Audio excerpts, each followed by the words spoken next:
happy Saturday, all. Sam will be joining us here in a second, but we are live, raw, and real on a Saturday morning with the Drink Up podcast. We've got Mr. Ryan Halleman joining us from Tennessee. Welcome, Ryan. Thanks, Adam. Thanks for having me. Absolutely. So, for those of you listening at home, Ryan and I were laughing because it's the first time he's been on the podcast, but he and I have known each other for call it 6 months and have probably talked no fewer than 3 times a week. So we have a pretty firm understanding of what the other one is doing. But lest we jump too far ahead, I'm going to turn it over to him and let him give an intro on himself. Yeah, thanks, Adam. Yeah, it's been about 6 months, and we definitely talked a lot. It's been fantastic. It was a great introduction to you back a while there, and it's been awesome. So about me, about 16 years ago, I kind of fell into procurement and supply chain. Was an accident. Wasn't my plan. Went to work for a big heavy equipment manufacturing company. Asked if I'd buy nuts and bolts, literally nuts and bolts, and that's what I started doing. So I turned their processes on their head and flipped it from super transactional to really going down the road of supply chain and the way to do things and negotiate as opposed to just picking up the phone and ordering something. So turned everything around there. Did it both in Oregon where I was at and their corporate office in Florida. We did that for a little while, then left that, went to a nutraceutical company, a vitamin company. That was great. I learned so much in there. I learned what a C of A was back in the day and learned all these crazy ingredients and regulatory packaging that I had to buy for vitamins. It was a great learning experience. Moved on from there to over to Yogi Tea. Was a buyer for Yogi Tea. I was buying for everything international. So all overseas, all big container shipments of tea coming in. I was also responsible for all the specialty products. So the extracts, flavors, a little more unique stuff that was pretty regulated. It was a functional tea. So you go down the path of everything gets tested, and everything's got to be what it says, efficacy wise and material wise. And you test stuff. You would test things sometimes and it would come back and not be even close. So you just got to address it and go make it right. And then I went from there to over to Ninkasi Brewing.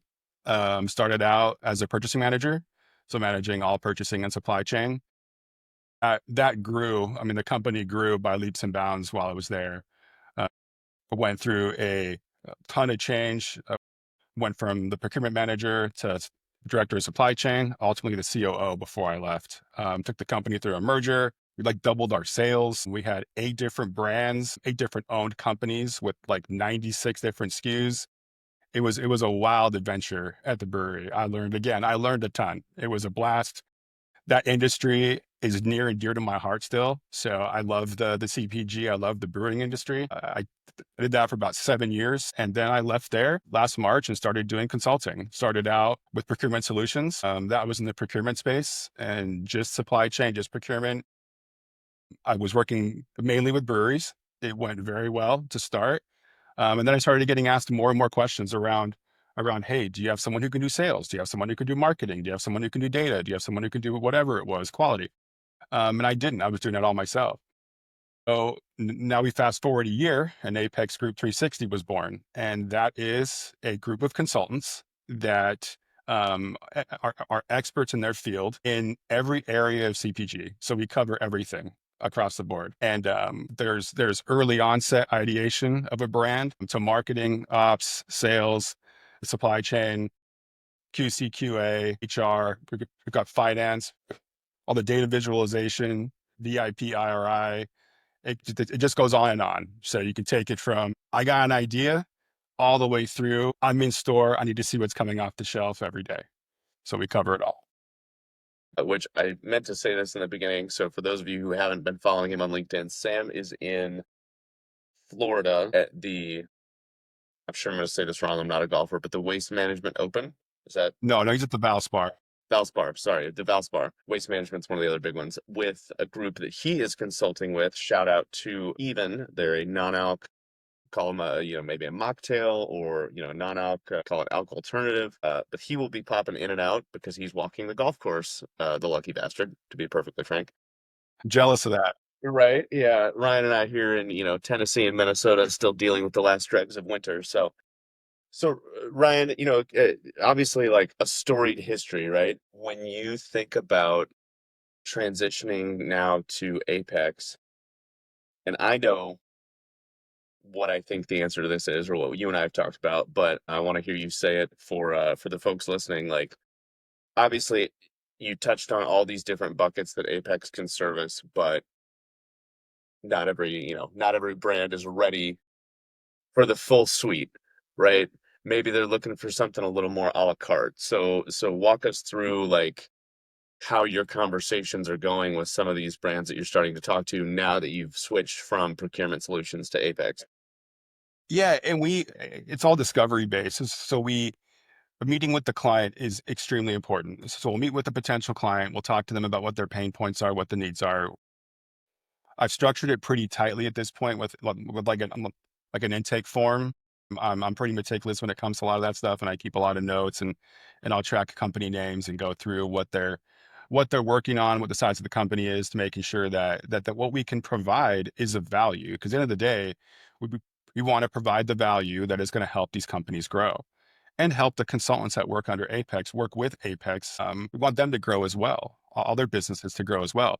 So I'll talk to a brand owner and we'll go down the path of like, what are you working on? What's your next big step? Is it a new launch? Is it a new product? Is it something that you've never done before and this is a hobby right now and you want to go from A to B? Like you want to go from I don't know what it is. I just think it's a cool idea and I want to put it in the market. And we'll talk to them about that. We'll talk about what it looks like. We'll talk about what they can cover and what their area of expertise. A lot of these companies have like a marketing background or a finance background or a sales background. So we'll take those pieces, understanding what they want to work on. And then we'll take the pieces that are internally with Apex Group and we'll say, okay, here's where it fits. So we've got some companies right now we're talking to where it's like they'll take bits and pieces, and we'll work on a scope, like it's a scoping exercise. We'll look at it and say, this is what we feel you need, and we'll have a conversation. At the end of the day, it's people first.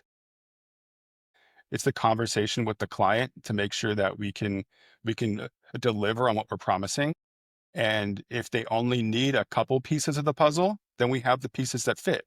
If they need the full suite of services, we can jump in and do that, and it can be turnkey, be whatever you need. So we have consultants everywhere that can provide as little or as much work as you need. So something I know it's come up for you and I, something I would love, and I was pulling up as you were talking, I was trying to pull up LinkedIn because I want to make sure Sam's usually really good about keeping an eye on all the chats and making sure that the comments are being monitored. So I want to make sure I've got everything open.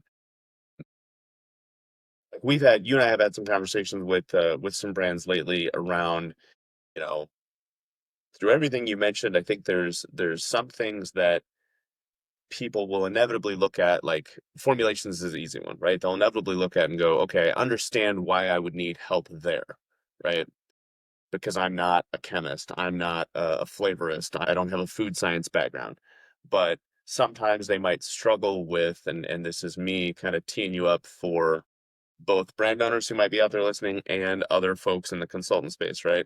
Sometimes they struggle with, well, why would I need someone's help, regardless of what word you use, consultant, fractional? Why would I need someone's help for production planning? Why would I need someone's help for vendor onboarding?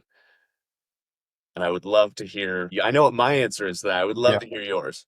Yeah, and my answer to that is pretty simple. I think a lot of times they don't know what they don't know yet, and they don't understand the work that it takes to go through the process. So we do hear all the time, but we hear, well, I can do that.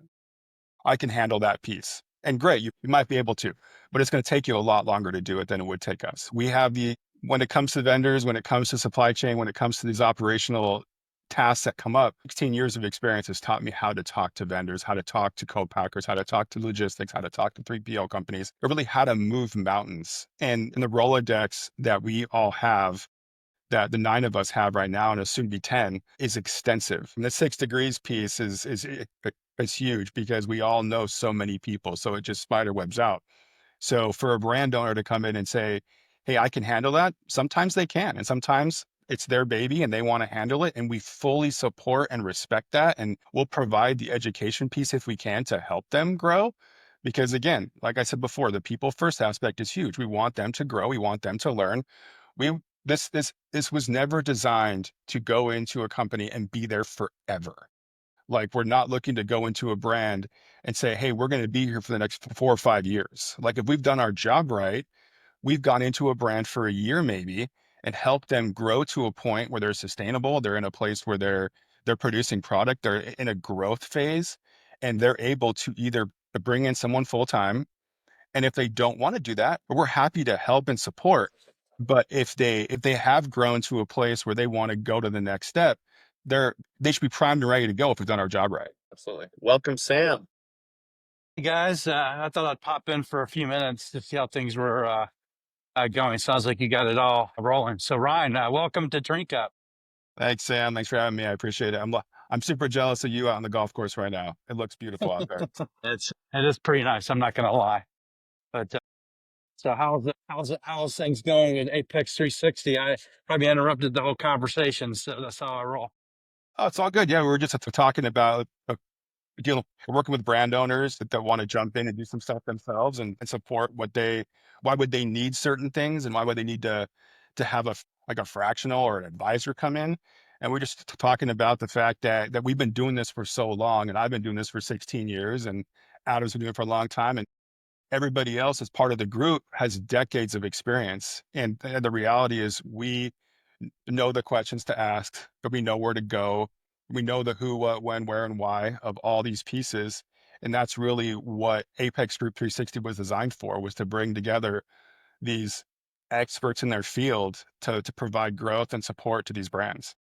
That's an incredible service that you do offer. So I'll let you guys get back at it. I just wanted to actually say hello. I apologize that I can't be on the whole call today, but I know what you have to offer is really, really valuable to people, and we really do appreciate you joining us. And you're always welcome to come back on as well. Now that you've been Thank a guest, now you can be a co-host with us. you. Anytime, I'd be happy to jump on. This is so much fun. I love talking to you guys. Awesome. Well, you guys keep on crushing it, and we'll talk soon. Have Cool, fun, Sam. Sam. Take care, Fun buddy. out there. All right, man. See you. Bye.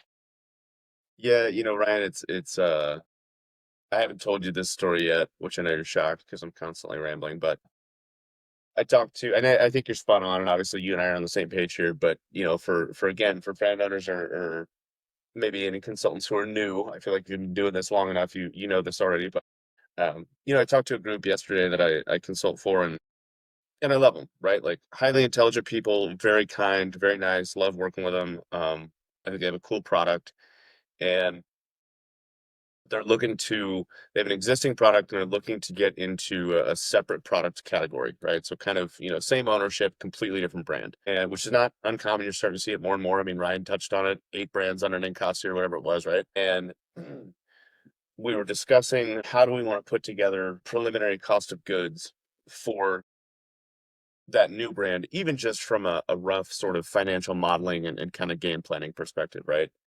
And it's a functional product, and so I'm talking them through that and some of the things they need to consider. And obviously, we're trying to be, both of us, myself and them, trying to be respectful of my hours, my time, their cost to me, things like that. And they asked the question, well, does it make sense for us, meaning them as the brand owners, to start, making phone calls, turning over rocks, and figuring out kind of who can be our functionals provider? And perfectly respectable question, right? Like I appreciate them asking it, but my response was, don't get me wrong, there's value in you doing your own research, learning, meeting people, connecting, getting the information. Like there is value there, but to truly get to the goal of, hey, we want numbers and we want reliable information and we want somebody that can deliver. I said, what might take you 3 or 4 hours will take me a 20-minute phone call. Yeah. And I told him, I was like, I'm not saying that to be a smartass, or I'm not saying that to be, uppity or anything. It just will. I'll send a preliminary email with a list of our shopping list. I'll call one person and go, do you have it? They'll say yes or no. And if they tell me no, I'll call a second person and I'll be done in 30 minutes. And then 2 days later, I'll have quotes. And I think that's what I encourage people to think about, because the extrapolation of that continues, right? So like the first thing takes 4 hours. The second thing doesn't suddenly take 30 minutes. It takes another 4 hours, right? Like it keeps going when you're that green. Yeah.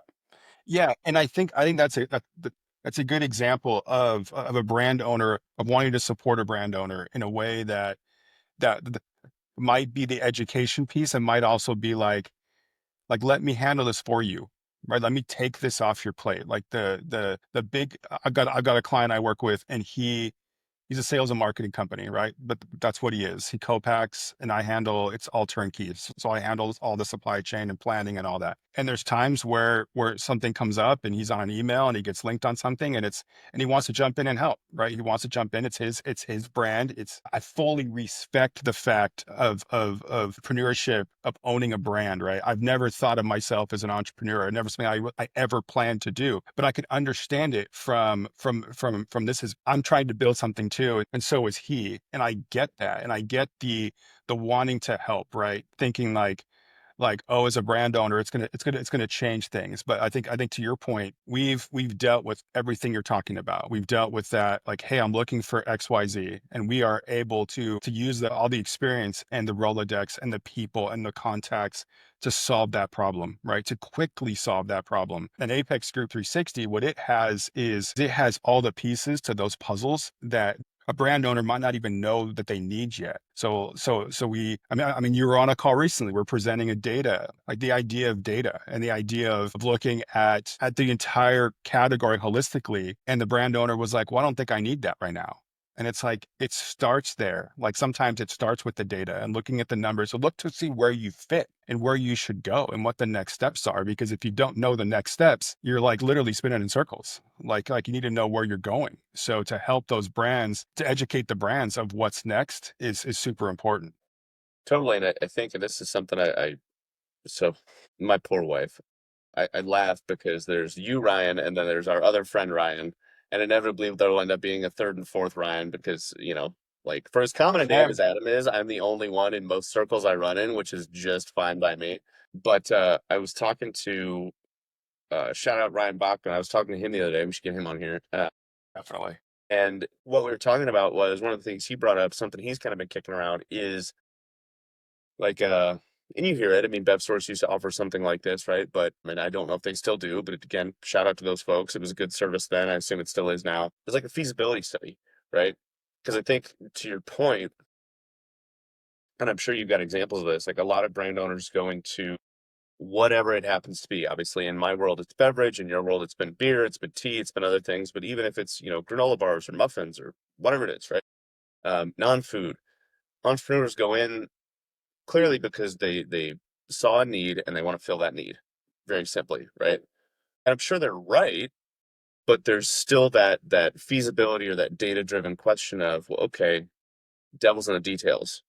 To what degree are you filling the need? To what degree is the problem a problem? How much are people willing to pay for the solution to that problem? Like, there's all these things to it, right? And so I'd be curious, maybe, I'll shout out like Hootie and some of those folks, but as we continue the Apex conversation, if there's not something where we go, hey, maybe you've just got an idea and you want to pay a reasonable sum to go, what is the landscape, right? Like, I don't need any work. I don't need any step forward action done. I need a research project. It's awesome you bring that up because I was actually talking to Noah, to shout out to Noah on Okay, this one, sure. Yeah, Noah, part of the group. We were talking about this just 2 days ago. And I know we've been talking about other client stuff and potential client stuff in the last couple of days. So sure. this hasn't come up yet. Yeah. But with that said, this idea has already been floated internally, right? As the group talking about this discovery piece of a brand who has an idea, but just wants some questions answered, Mhm. right? That doesn't want some work done. So there is companies out there that are doing this now, and they're Mhm. doing it, and they have a list of consultants that work with them and advisors that work with them, and they will put it like a note like on the website that says, hey, you may not want the work done today, right? This is like you're talking about. It's not a gap analysis. It's not, hey, I'm ready to go into co-packing next week. I'm looking for a co-packer.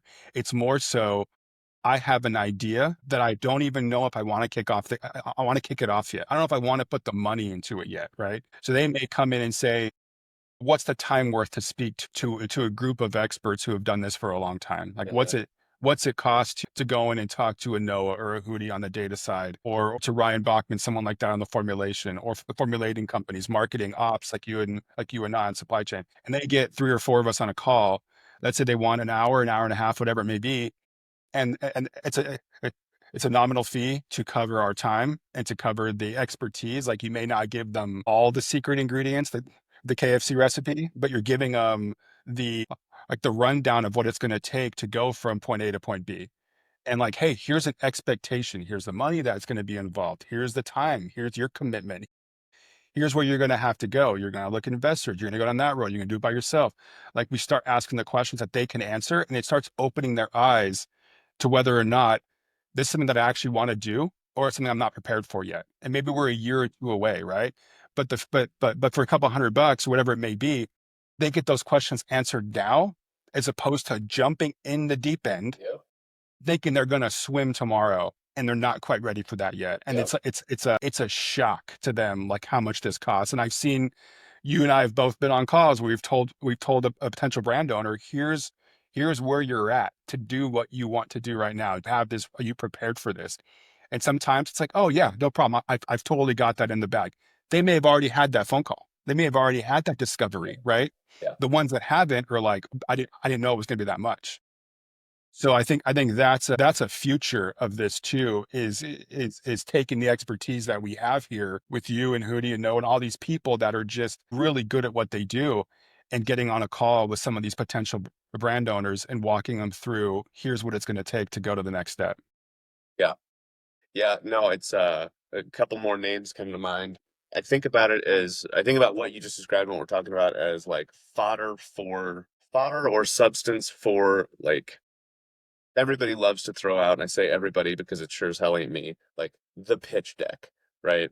Like, I'm putting together a pitch deck for investors, for retailers, for whatever. And God bless somebody's doing it, because again, it sure as hell ain't me. That's my wife. I don't make things pretty. I get stuff done, right? And I'm good with that. I'm good with my angle on the world. But the folks like Hudson Penn, like Cat Weaver with Power to Pitch, right? The people that will actually help you get deep, crunch the numbers, put together the deck, make it pretty, understand how to talk about it. If maybe like literally getting up in front of a room and pitching to people is not your forte, is not something that comes naturally to you, right? So, but I think what Ryan's talking about, right, is obviously the substance of that deck. What are you actually going to be discussing? What is the market right now? Is the market someone's looking to enter a $2 million industry, or is it a $20 billion industry? Is it, there's 50 competitors or there's two? Stuff like that, right? I'll also be curious, Ryan, to hear you expand a little bit on, and this was something Ryan also brought up yesterday, was democratizing,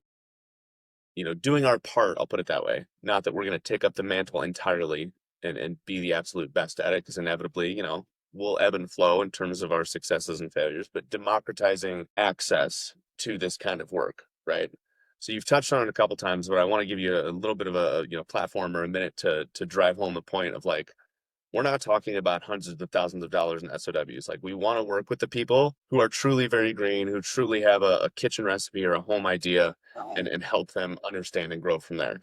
Yeah, I mean, that's a great way to put it. I think the more established brand, the bigger the brand, and the more they're going to have the people doing what we do. Some of them may not be as experienced, but they're going to have the staff in place, right? So we've talked before about some of the partner companies that we work with, some of the funnel companies that we work with that need support, that need the help, because they're getting asked the questions that they don't specialize in. So if someone came to us tomorrow and said, "Hey, I need the formula made by you guys." Like, we don't have a formulator as part of the group, but we have companies that we're partnered with that can do the formulation. So if a company was to come to us that's brand new, perfect. That's our ideal client, because we can take them from that A to B point.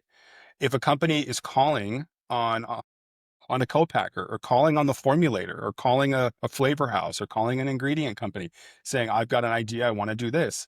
I don't know how to get there." Perfect. That leads to them doing an introduction to Apex Group 360.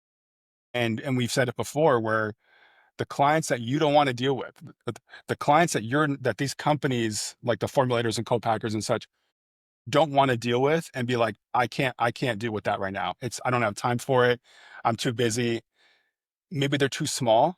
Sure. Maybe they just aren't prepared and they Yeah. need other options and other opportunities out there to go co-pack and go build their brand. Great. That becomes the introduction to Apex Group 360.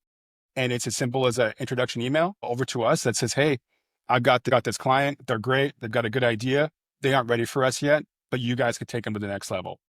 So I'm not going to say the undesirables and all that. Like I go down that road of being like, I don't want to, it's more so the potential for these brands, for us to go in and help these brands get to where they want to go. And if that's working with some of these bigger co-packers and bigger formulators out there and bigger flavor houses, great. We can take them there. But it can also be a conversation of you may be 6 months or a year away from that. Right. That's also part of it.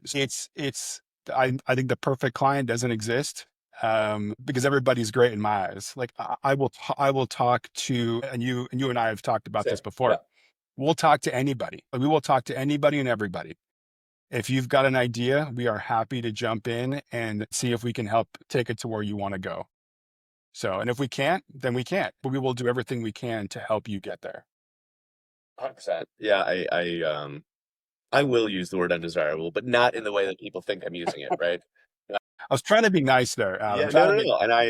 And right, this is my caveat to the use of that phrase, right?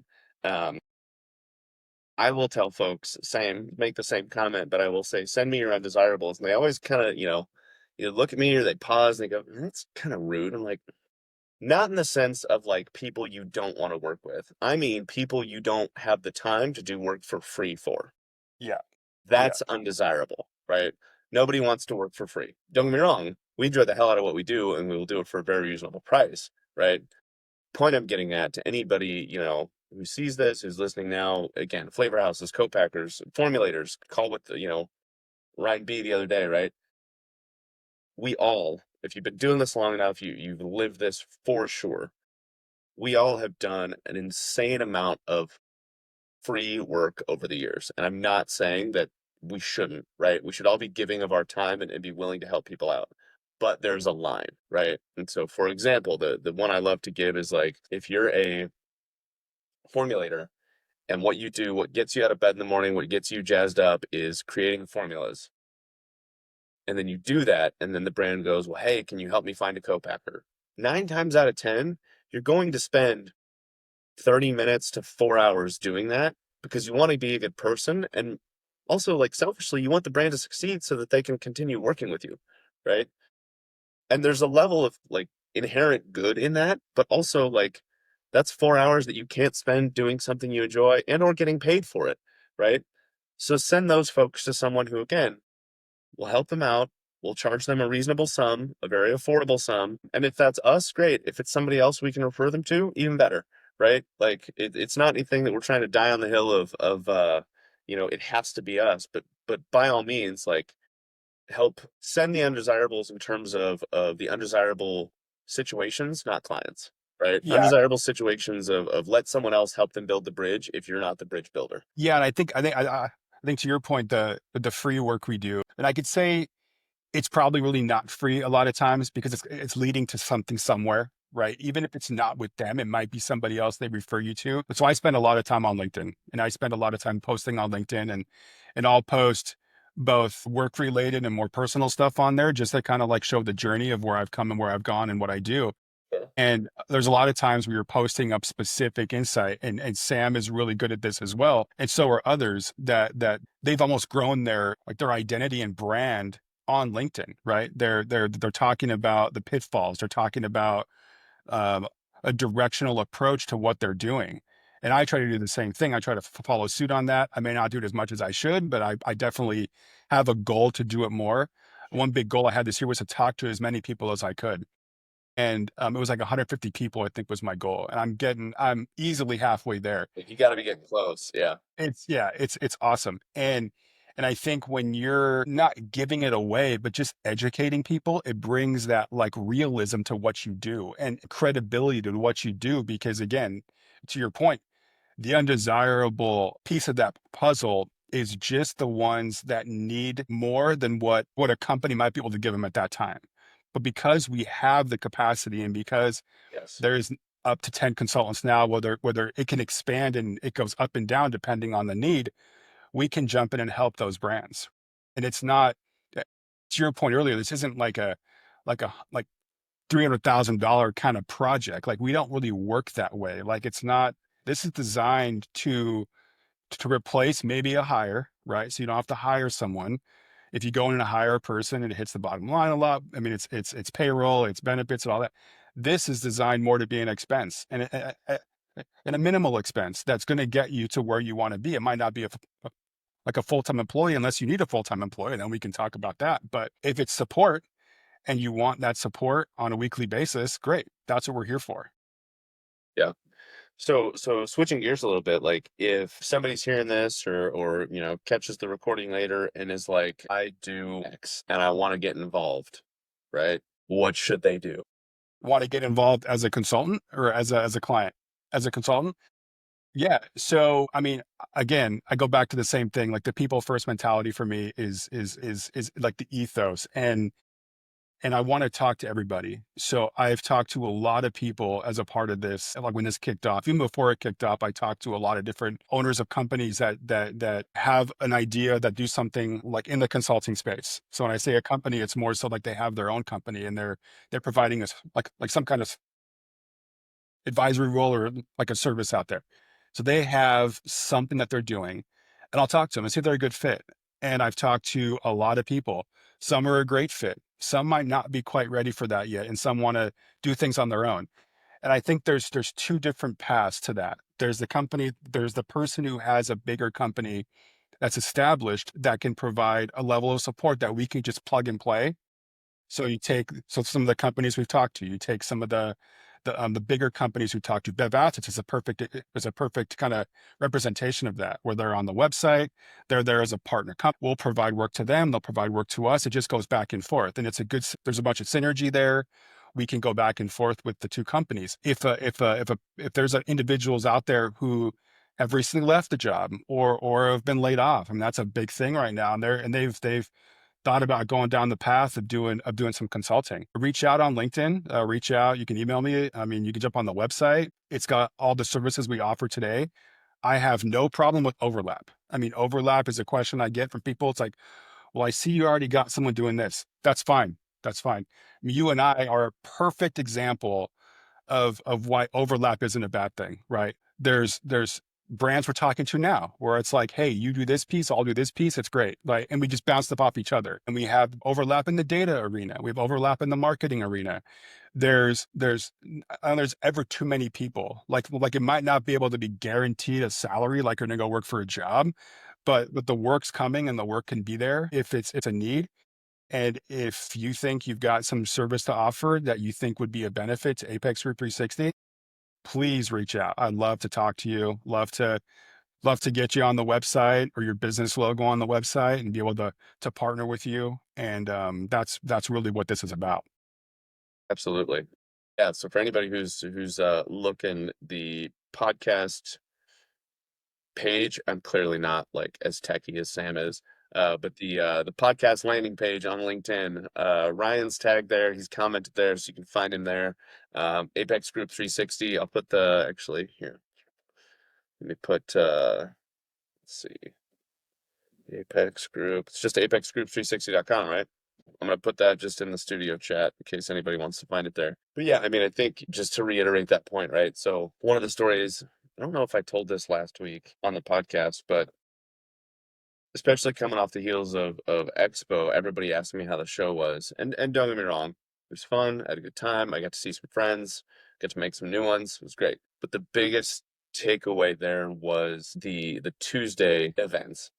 And my version of the Tuesday events, I'm sure there was a lot going on, but was the Food Ops folks, shout out to Johnny and Asa, who invited me, were part of a educational seminar. Forget what the name of it was, but it was in one of the conference rooms at the Marriott. So the point of the story is the conference room that I was in with them, it was a panel of folks and then roundtable discussions. So 20 tables in a room, about 10 people to a table. And the whole point was these were all very green, early stage brand owners or, co-packers, other folks looking to learn more about how to work with said brand owners. And so you figure, 20 times 10, that's 200 people in a room, all looking for education. There were, I'm gonna guess, 15 to 20 conference rooms all doing the same thing. And that's just for the people who chose to be there, who could afford to be there.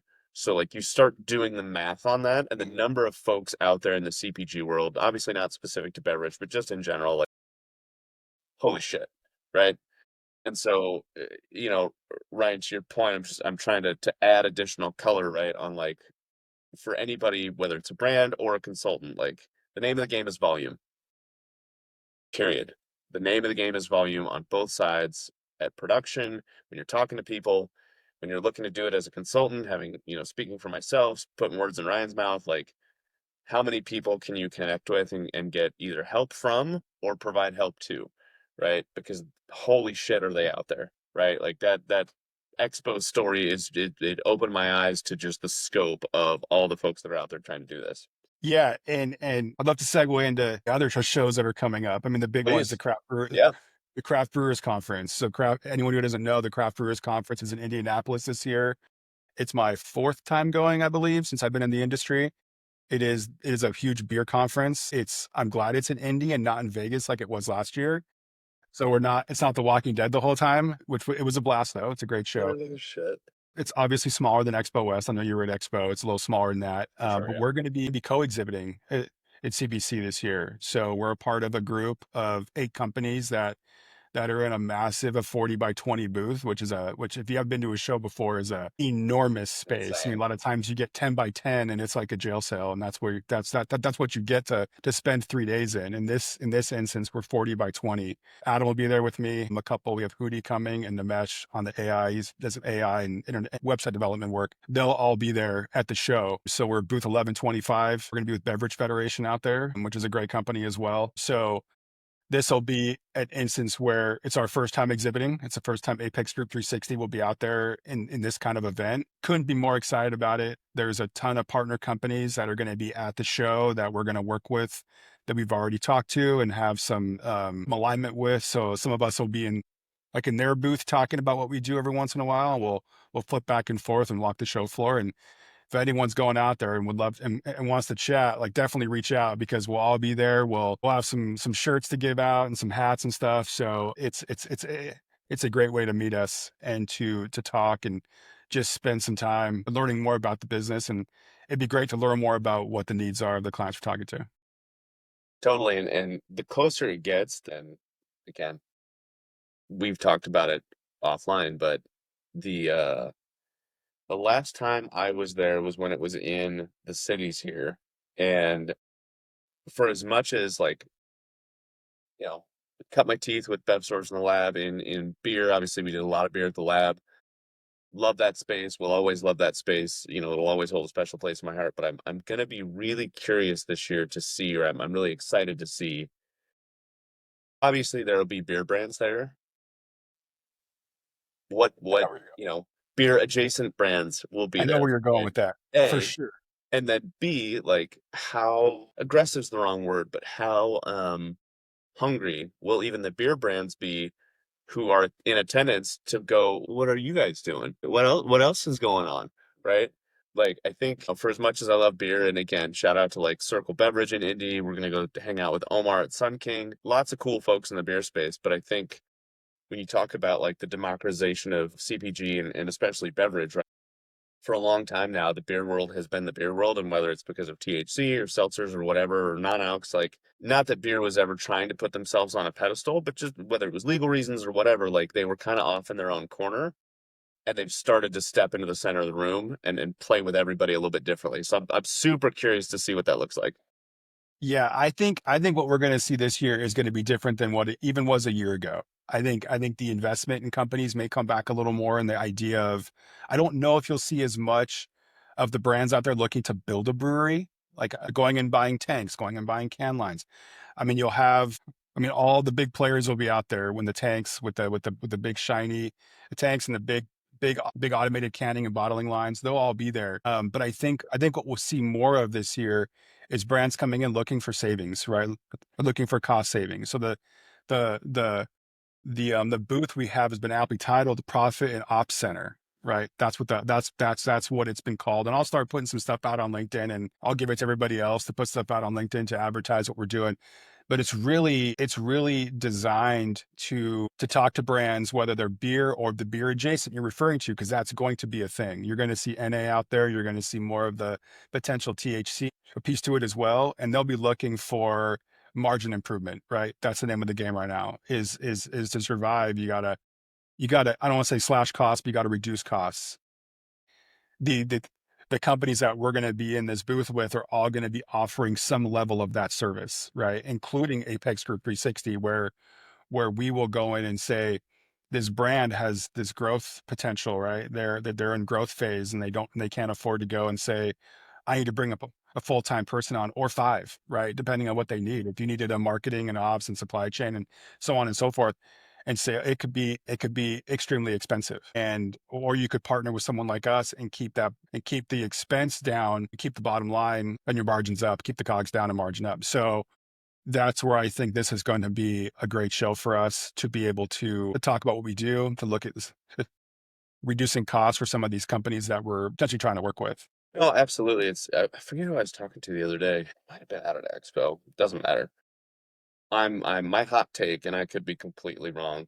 God knows it's happened before, but my hot take is that the next wave of innovation, I guess I'll put it that way, when it comes to beverage, is not going to be in the products themselves as much as it is in the cost optimization and the leveling of the pricing, right? Like again, Ryan B, other Ryan, Minnesota Ryan, makes the comment all the time, and it's fascinating to me because it's not an industry I work in as much, about like ready to drink coffees at like C stores. Makes the comment to me of like, unless you are Starbucks, anything they produce, or like Monster Java, right? He says historically almost none of the other brands move with any regular velocity unless they're on promo. Like, okay, interesting, useful to know. Let's go back to the data piece, right? But I think, I'm not speaking specific to that world. I think in general, right? Like we've all got, what am I trying to say? Like a gun shyness or a price aversion as things have been happening, I'm not trying to get us into politics, but as things have been happening in the world, right? But then I'm seeing, and I told you about this brand the other day, I'm seeing a new energy drink brand on the shelf at my local Hy-Vee at $2.50 a can. It's incredibly competitive, right? And so maybe I'm wrong, but that's my hot take. And I'd be, the last 10, 15 minutes we have, like, I'd be curious if you agree, if there's something else that you see as maybe, a wave that's coming or anything like that. Yeah, I don't want to say it's the value play. Like, I think the value brand idea it was a big when I was at the brewery, and whether it's in the beer space or the beer adjacent space, or just in beverage alone. Sure. I think for the consumer right now, they kind of want it all at the best price point, right? They want the best at the best. And sort of the brands we work with a lot of times, like they want to go into every Walgreens out there, every 7-Eleven, every whatever it may be. They want to be in every store. They want to be in every Kroger. And they may not realize what it takes to do that sometimes. And there's a lot of times where the cost of entry to that is significant. And thinking of like the e-com space and going on Amazon, things like that, the cost of that is significant as well. So I think the value brands, the ones that can offer, like, well, if you're in the beer space, it's higher ABV at a lower price point. If you're in the energy space, it's who's got the most caffeine this time, who's got the least calories, Yeah. there's all these call outs, right? So Yeah.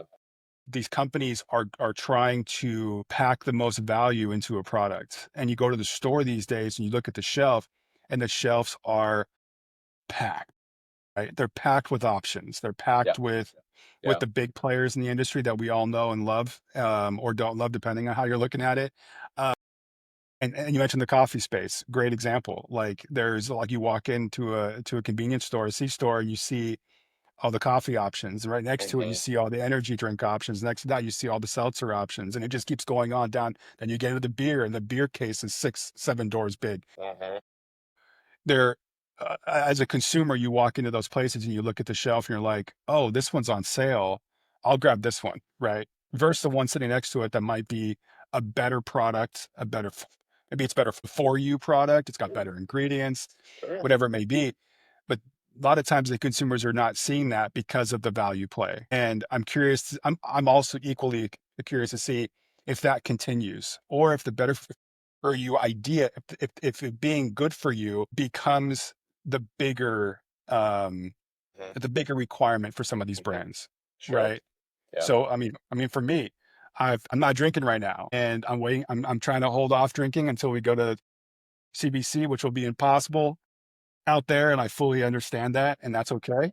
I give myself permission, but It's eating better and like losing weight right now is important, and it's working, right? I've done that. And for me, I look at the label. Today I look at the label. The price is one thing, but looking at the labels is a big one for me. And 100%. I think that is going to be it's going to become a more regular occurrence in the industry, is looking at the label.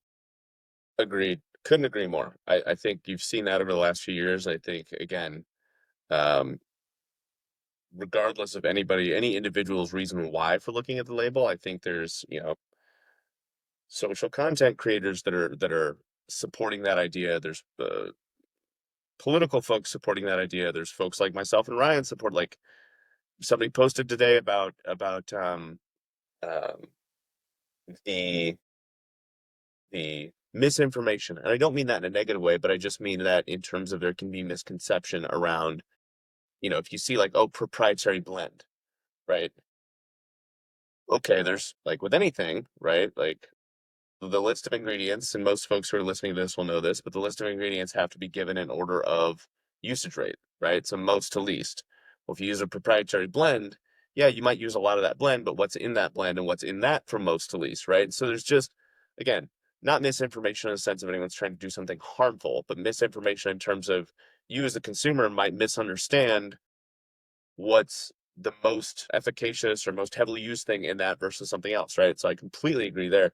I'm also curious, and again, this is my half-assed attempt at crystal balling stuff, is like, well, this in the beer space, like, it's been incredibly common for a long time to have, like, my favorite example is Spotted Cow, right? Like, only available in Wisconsin, and they do just fine, I promise, right? They do a solid amount of business. So like, I'll be curious, I guess, to see if that trend expands into energy drinks. Like right now, you go anywhere in the country, you can find Monster, but like, does Colorado have an energy drink that's only available in Colorado? Because if so, like, well, I want to try it, right? Like, I don't give a shit what it costs. Like, I can only get it there. I want to try it, right? Like, I'm in Denver. Let's It's go, not, right? it's the FOMO. If you're missing out on something, it's the FOMO piece Absolutely. of these brands. I think so. I think to your point, I know we're running low on time, so I'll keep it short. But the reality is, there's a lot of brands that are gonna be like dominating their home market of where they're made and where they're headquartered, and that will continue as long as like freight costs are high. So freight costs right now are astronomical, right? Yep. So Yep. shipping a liquid is expensive. It doesn't matter if it's a bottle or can; it's expensive. There's a reason why you can walk in and see these energy companies, the monsters and such, because they're being made everywhere, like around the Totally. country, Yeah. right? So it's a lot cheaper to ship them, but these smaller brands that may only be available, like the one you're talking about in Wisconsin, or if there's a brand in Tennessee that's only made here, Mhm. only sold here, Mhm. in that case, it becomes almost like the consumer's like, well, I saw somebody have that, or some influencer posted, or someone Mhm. posted it on Instagram, whatever it may be. And they're like, how do I get my hands on Mhm. that? And there's brands I can think of on the top of my head where it's like they've done a lot of the social media stuff and they're only available in one market. Mhm. And when that expansion message comes out on LinkedIn or social media, being like, hey, I expanded into this state, it's like, "But you're in Tennessee now? Fantastic. I can now get your Mhm. product." And Mhm. it becomes that piece. And I think that may be more where the e-com space ends up going to, is you get more of Interesting. this, like, Interesting. you can advertise it's only available here to start, but this is coming. You can get it eventually, right? Right. You'll have access eventually. And maybe that's a marketing tool in the future, is like, you couldn't get it before, but the surprise, surprise, now you can. Sure. So maybe that's the future of what it looks like. But there will be companies out there that only want to service their home market, and they only want to stay where they're at. And that's all they want. and they're happy with that, and they're going to go crush it and kill it in that area. And all the power to them. I fully respect that and would love to help those brands succeed and grow in their area. It's fantastic. Well, I mean, it's yeah. I was forget who it was, but again, potential client, brand owner, gentleman I was talking to the other day, and where's he at? I think he's in Philadelphia, somewhere in that part of the country, and he kept saying, he kept repeating, he's like, if I could just own the entire state of Pennsylvania, he's like, I'd be so thrilled. That would be more than enough. And I was like, dude, fuck, absolutely. Absolutely. Yeah. That would more than pay your bills, right? Like you're not no knock to Vermont. Like I got shout out Steve. Like no knock, but like we're not talking about a tiny state. Like state the Right. size of Pennsylvania, awesome, right? It's like saying I'm in Texas and I want to dominate Texas. Good for you. Right. Exactly. Please do You that. will do That's just fine great. for You'll do yourself. fine. Yeah. Yeah. Yeah. That's funny. No, yeah. As ops guys, obviously it's easy for us to sit here and say there's a bunch of cost savings that come with that because there are. But to Yeah. your point, I think you're right. I think it will be interesting to see how folks take strategic advantage of almost creating an intentional shortage of you can only get it here, whether that's physically or via e-commerce, because I have to imagine it would work, right? Again, not the marketing guy, but well, with the last few minutes we have, man, A, thank you again for coming on. Yeah. Thanks for having me. Good to see you as always. B, anything you want to, discuss before we go? I mean, yeah, I think anyone listening or watching this, I just want to kind of reiterate the fact that the goal here from the jump of Apex Group 360 and the motto that we have on the website and it's going to be printed everywhere is one partner, every solution.